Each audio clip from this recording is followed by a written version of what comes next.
લખેલું જ હોય છે કે ABC કે ત્રણેય પ્રકારની આગ, કે જે સખત વસ્તુની અંદર આગ લાગે, લાકડું છે, રબર છે, તો એની ઉપર આ ચલાવી શકાય. પછી પેટ્રોલ છે, ડીઝલ છે, જે પ્રવાહી પદાર્થની અંદર આગ લાગે તો પણ આ ચલાવી શકાય. અને ગેસ કે ભાઈ કોઈ પણ આપણે રસોડાની અંદર આગ લાગી છે બોટલની અંદર, આપણને યાદ છે કે આપણે આ રીતે ચલાવવું, આનો ઉપયોગ થાય છે. પણ ચલાવવા માટે શું કરશો?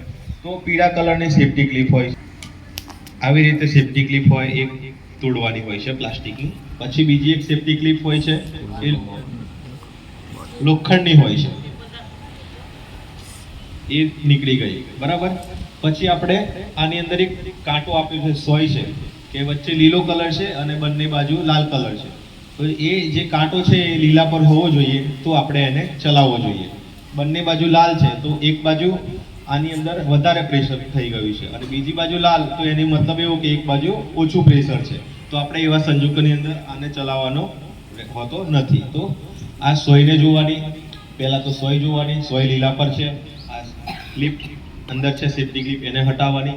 પીળા કલરની બીજી પ્લાસ્ટિકની સેફટી ક્લિપ છે, એને તોડવાની. પછી બંને વચ્ચે એક પીળા કલરનું એક બ્રેકર આપેલું છે કે જ્યાં આ બંને સેફટી ક્લિપ હટાવ્યા પછી એને રિમૂવ કરવાનું. અને પછી આપણે જે જગ્યાએ આગ લાગી છે એ જગ્યાએ આ રીતે પોઝિશન લેવાની અને જે જગ્યાએ આગ લાગી છે ત્યાં આગળ આ જે પાઇપનું મૂળું છે એ રાખવાનું હોય છે. અને અંદરથી જે આપણે આને સાયકલની બ્રેક જે રીતે દબાવતા હોય એ રીતે આને દબાવીશું તો અંદરથી પાવડર નીકળશે અને આગ પર જશે.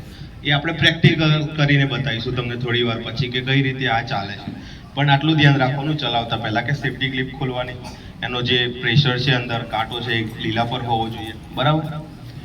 પછી હવે એવું થતું હશે કે ભાઈ આ તો બધી આગ થઈ, ઇલેક્ટ્રિકની અંદર આગ લાગે તો તમે પાણી ઉપર નાખી શકો? કોઈ કહેશે મને કે ઇલેક્ટ્રિકની અંદર આગ લાગી તો તમે પાણી નાખશો તો શું થશે? શું લાગે? બરાબર, કરંટ લાગે.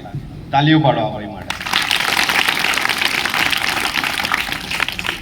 ઇલેક્ટ્રિકની અંદર જ્યારે આપણે વીજળીની અંદર આગ લાગે, બોર્ડની અંદર આગ લાગી તો તમે પાણી મારશો તો કરંટ લાગે.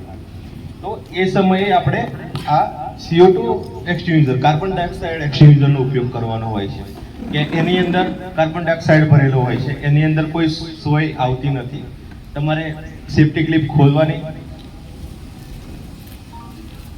પછી ઘરે રેગ્યુલેટર, આપણે પંખાનું રેગ્યુલેટર છે, ચૂલાનું રેગ્યુલેટર કઈ રીતે આપણે ગોળ ફેરવીએ એવી રીતે આને ફેરવશો એટલે આની અંદરથી ગેસ બહાર આવશે, કાર્બન ડાયોક્સાઇડ.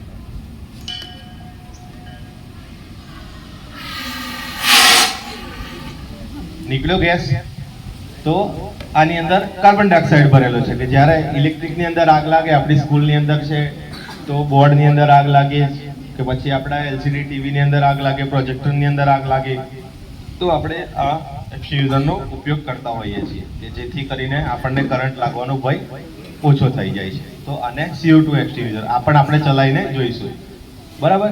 તો ખબર પડી ને કે આ અત્યાર સુધી આપણી સ્કૂલની અંદર હતું, પણ કઈ રીતે ચલાવવાનું, કઈ રીતે આની અંદરથી ગેસ નીકળે આપણે જોયું, બરાબર. પ્રેક્ટિકલ કરીને આપણે બહાર આગ લગાવીશું અને આપણે ઉપર આને ચલાવીશું પ્રોપર.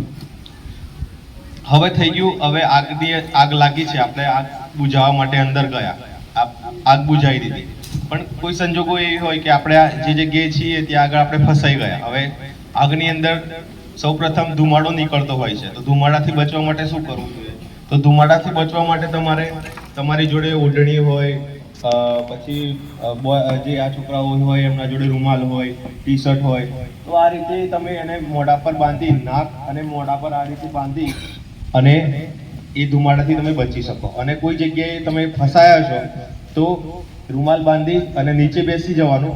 અને તમે તમારા શાળાના ખંડની અંદર આગ લાગી અને અંદર ફસાઈ ગયા છો તો બહાર નીકળવા માટે તમારે રૂમાલ બાંધ્યો, નીચે બેસવાનું. પછી ખંડની જે જગ્યાએ તમે એ સમયે અંધારું થઈ ગયું હોય, લાઇટ કાપી નાખતા હોય છે જ્યારે આગ લાગતી હોય છે ત્યારે, તો પહેલા આપણે નીચે બેસી અને ખંડની એક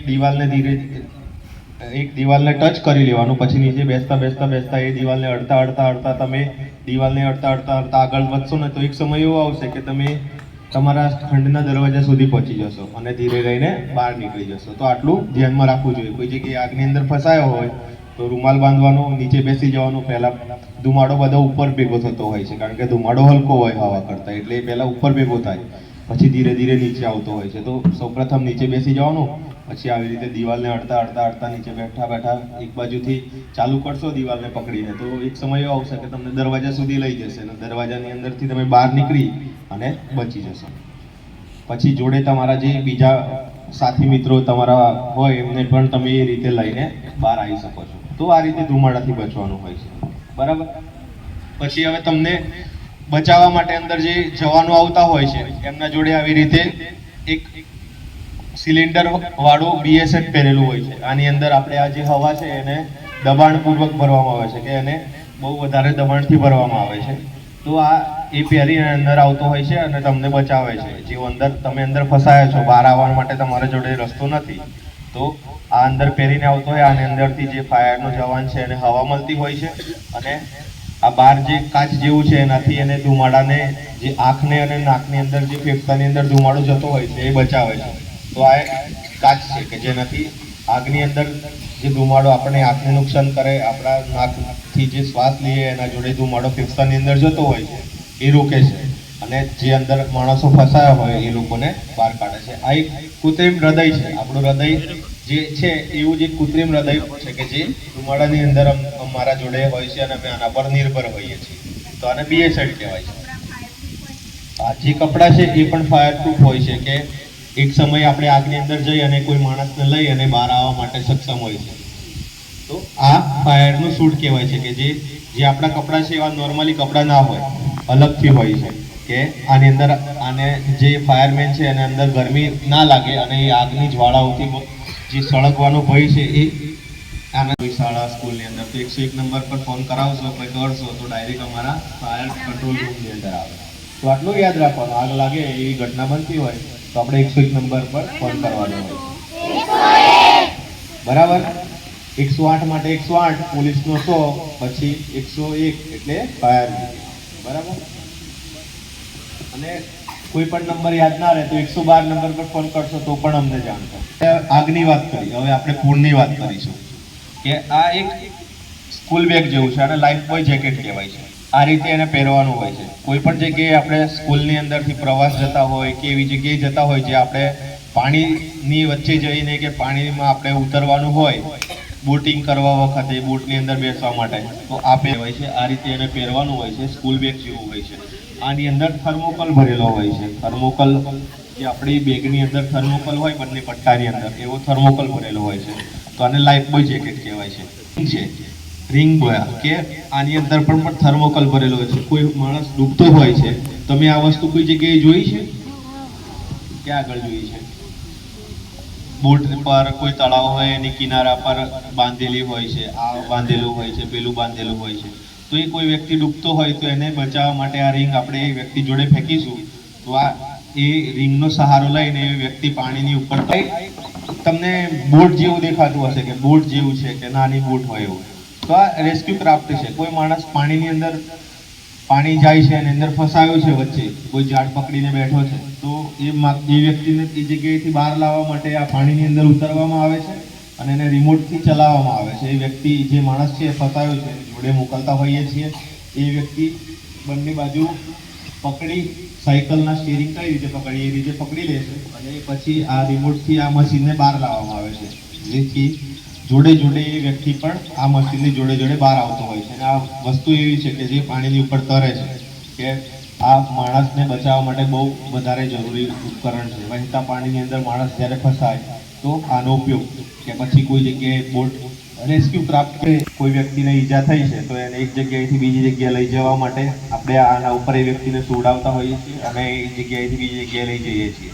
નાનું બાળક છે, કોઈ વ્યક્તિ છે, કોઈ કૂવાની અંદર પડી ગયું છે, તો એને બહાર કાઢવા માટે આ રીતનું હૂકનો ઉપયોગ કરાતો હોય છે, કે કૂવાની અંદર ઉતારવાનો હોય છે. અને આ જે છે એ આંકડા છે એની અંદર જે વ્યક્તિ અંદર ફસાયો, જે બાળક ફસાયું છે એના કપડાની અંદર ફસાવવામાં આવે છે અને ધીરે ધીરે એને બહાર લઈને આવવામાં આવે છે. તો આ બોરની અંદર કામ લાગે છે. જ્યારે બચાવવા માટે આ રીતના વ્યક્તિ આપણે ડૂબી ગયો પાણીની અંદર, તો એને આપણે શોધખોળ કરવા માટે આ રીતનો ડ્રોન વપરાય છે. પાણીની અંદર એને મૂકવામાં આવે છે. અંદર કેમેરો લાગેલો હોય છે, અંદર પાણીની અંદર જોવે છે કે કઈ રીતનું અંદર નીચે છે.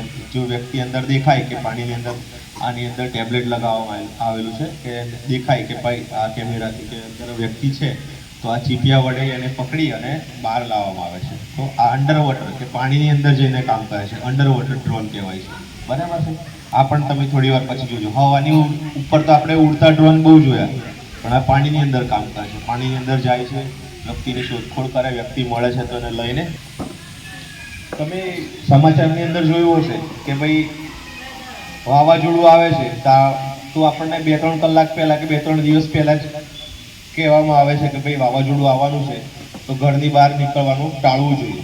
તો વાવાઝોડાની અંદર આપણે શું કરવું જોઈએ? વાવાઝોડાની અંદર આપણે કોઈ પણ પ્રકારના પતરાવાળા જે શેડ હોય, પતરાનું ઘર બનાવેલું હોય કે પતરાનું કોઈ મોટું એવું બનાવેલું હોય શેડ જેવું, તો એની નીચે ના ઊભું રહેવું જોઈએ. વીજળીના થાંભલા નીચે ના ઊભું રહેવું જોઈએ. ઝાડ નીચે ના ઊભું રહેવું જોઈએ. જે વસ્તુ આવા અલગ અલગ સાધનોનો ઉપયોગ થાય છે, જેથી કરીને દરવાજો તોડી અંદર જે માણસો ફસાયા હોય એ લોકોને અમે બહાર કાઢતા હોઈએ છીએ. આને ડોર બ્રેકર કહેવાય છે, કે દરવાજો તોડવા માટેનું છે, બારી તોડવા માટેના સાધનો છે બધા. ફાયર ના જવાનો જોડે તમે જોયું હશે, પોલીસવાળા જે હોય છે એમની જોડે બંદૂક હોય છે, લાકડી હોય છે. તો ફાયરના જે જવાનો છે એમના જોડે આવી રીતે ફાયરમેન એક્સ હોય છે. કે આ એવી વસ્તુ છે કે ઇલેક્ટ્રિક આપણે લાઈન ચાલુ છે, વીજળી ચાલુ છે તારની અંદર, અને એને કાપવું હોય તો આપણે આનાથી કાપી શકીએ છીએ. અમે આનાથી વીજળીના તાર કાપી શકીએ, કાચ તોડી શકીએ, દરવાજા બી તોડી શકીએ, પછી બારી બી તોડી શકીએ, પતરા ફાડવા હોય તો પતરા બી ફાડી શકીએ. એટલે આનો ઘણો બધો ઉપયોગ છે. તો આને ફાયરમેન એક્સ કહેવાય. ફાયરના જવાનનું હથિયાર કે મેન આ ફાયરમેન જોડે હોવું જોઈએ. બરાબર. આ એનાથી મોટી છે કે વધારે તોડફોડનું કામ હોય તો આ રીતનો ઉપયોગ છે. આનાથી બી આપણે તાર કટિંગ કરી શકીએ. આપણે આનો ટેસ્ટ થયેલો હોય છે, 2000 વોલ્ટ સુધીના આપણે તાર કાપી શકીએ. આ બધા અલગ અલગ નાની મોટી અલગ અલગ રીતના કામ હોય છે. બરાબર છે. 3 ફાયરમેન એક્સ. પછી કોઈ જગ્યાએ વાવાઝોડું આવ્યું હતું, કોઈ જગ્યાએ ગાડી ઉપર ઝાડ પડ્યું, અંદર માણસો ફસાયા છે, તો આ રીતે ઝાડ કટ કરવા માટે આ રીતનું કટર છે કે જે ઝાડ આનાથી કાપી અને અંદર જે માણસો ફસાયા ગાડીની અંદર એ લોકોને અમે બહાર નીકાળતા હોઈએ છીએ. તો આને ચેનસુ કહેવાય છે.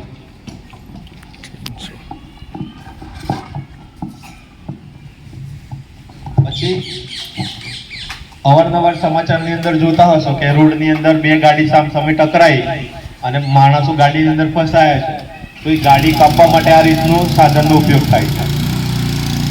આ લોખંડ કાપવા માટેનું મશીન છે. બધું અલગ અલગ લોખંડ આપણે આ મશીનથી કાપતા હોઈએ છીએ.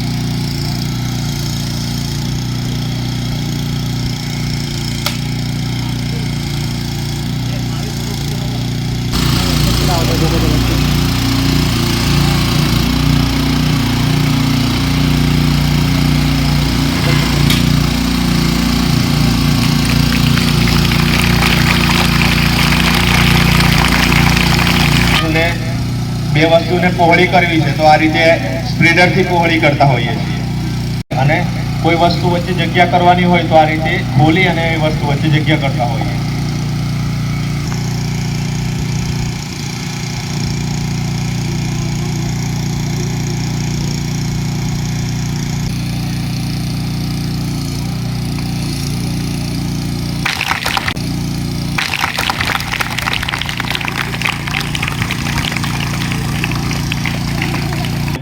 કોઈ વસ્તુ ઊંચી કરી હોય તો એના નીચે મૂકી અને એ વસ્તુ ઊંચી કરીને માણસને બચાવતા હોઈએ છીએ. એની અંદર આગ લાગી, બીજા માળ પર બાળકો છે તો એમને આવવા માટેનો ચાન્સ મળ્યો નથી બરાબર નીચે, તો એ લોકોને નીચે કઈ રીતે અમે ઉતારીએ આપણે કરીને બતાવીશું.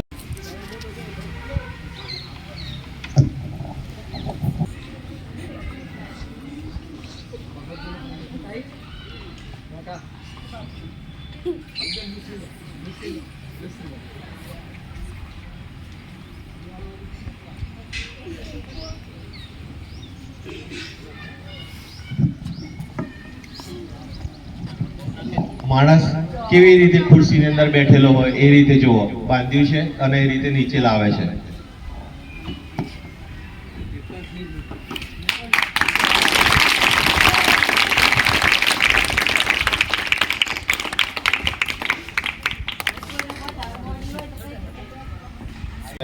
નીચે ઉતરે છે એ જુઓ એકલો. કોઈ જગ્યાએ પહેલા માળ પર માણસ ફસાયા છે તો એ લોકોને એને ઉપરથી પણ આવવાની સીડી નથી અને નીચે પણથી જવાની સીડી નથી, તો એ કઈ રીતે વચ્ચેના માળ પર આવે? આ રીતે જોઈએ.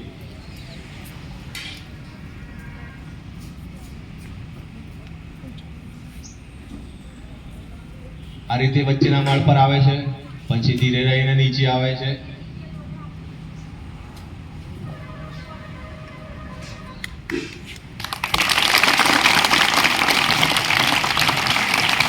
એક બાજુ એનું લોહી નીકળે છે અને બીજી બાજુ એક ગાડી અંદર ફસાયો છે, તો એ આખી ગાડી કાપી અને એને હોસ્પિટલ મોકલીને જીવ બચાવ્યા છે આ 6-7 મહિનાની અંદર જ.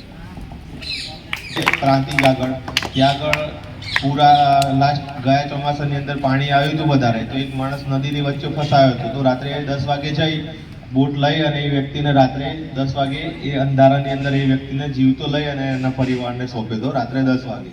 અમે મોડાસાથી પ્રાંતિજ ગયા હતા.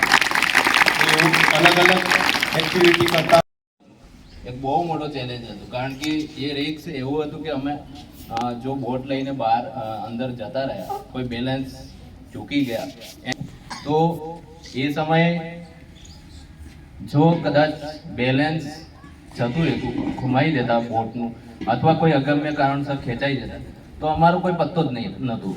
જ્યાં પાણી સ્ટોક થતું ત્યાં રહેતા, કાં તો કોઈ ભમરીની અંદર ફસાઈને પાછા આવતા બી, કારણ કે રાત્રિ દરમિયાન આપણો કોઈ કિનારો મળવાનો બી નથી. તો એ સમયે અમે એક બહુ મોટું જોખમ ઉઠાવી અને એ વ્યક્તિને બહાર લાવ્યા અને સુરક્ષિત એમને તઈ પ્રશાસન બી હતું, જે કલેક્ટરમાંથી ટીડીઓ હતા, પછી કલેક્ટરમાંથી ડિપાર્ટમેન્ટમાંથી બી હતા. એમને બહુ અમને અમારી શાબાશી અમને આપી અને એ લોકો બહુ એ થયા હતા.